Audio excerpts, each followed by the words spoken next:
అదరకొట్టే కారం రంగు రుచి ఆచి కారం పొడి. మరొక బ్రేకింగ్. వరద నీటిలో చిక్కుకుంది హైదరాబాద్ ఎంజీబీఎస్. తీవ్ర ఇబ్బందుల్లో ప్రయాణికులు కష్టంగా రాత్రి గడిపారు. బస్సులు రాకుండా నిలిపివేశారు అధికారులు. హిమాయత్ సాగర్, ఉస్మాన్ సాగర్ గేట్లు ఎత్తేయడంతో మూసీకి వరద పోటెత్తింది. అది కాస్త కిందకు వెళ్లకపోవడంతో సమీప ప్రాంతాల్లోని కాలనీల్లోకి చేరింది. అందులోనూ ఎంజీబీఎస్ను కూడా ముంచెత్తింది.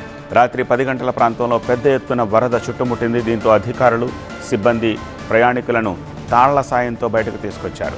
నల్గొండ, ఖమ్మం, మిర్యాలగూడ నుంచి వచ్చే బస్సులు ఎల్బీ నగర్, దిల్సుఖ్ నగర్ వరకే అనుమతి చేశారు. మహబూబ్ నగర్, కర్నూలు నుంచి వచ్చే బస్సులు ఆరంగర్ దగ్గర మళ్లించారు. ఇక వరంగల్, హన్మకొండ నుంచి వచ్చే బస్సుల్ని ఉప్పల్ రింగ్ రోడ్డు వరకే పరిమితం చేశారు.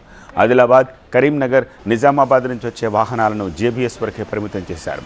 సీఎం ఆదేశాలతో ఎంజీబీఎస్ చేరుకొని పరిస్థితిని సమీక్షించిన east zone DCP Balaswamy Musi వరద నీరు ఎంజీబీఎస్లోకి వచ్చిన సమయంలో సుమారు 3,000 మంది ప్రయాణికులు బస్టాండ్లో ఉన్నారని తెలిపారు.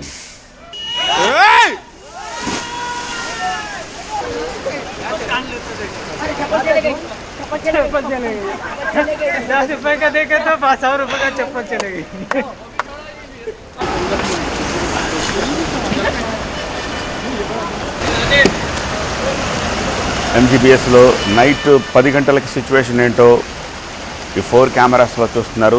తీవ్ర ఇబ్బందుల్లో ప్రయాణికులు రాత్రి అతి కష్టం మీద బస్టాండ్ నుంచి బయటపడ్డారు. హిమాయత్ సాగర్, ఉస్మాన్ సాగర్ గేట్లు ఎత్తేయడంతో మూసీకి వరద పోటెత్తింది.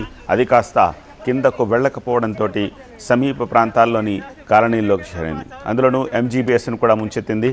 10 గంటల ప్రాంతంలో పెద్ద ఎత్తున వరద చుట్టుముట్టేసింది. దీంతో అధికారులు, సిబ్బంది ప్రయాణికులను తాళ్ల సాయంతో బయటకు తీసుకొచ్చారు.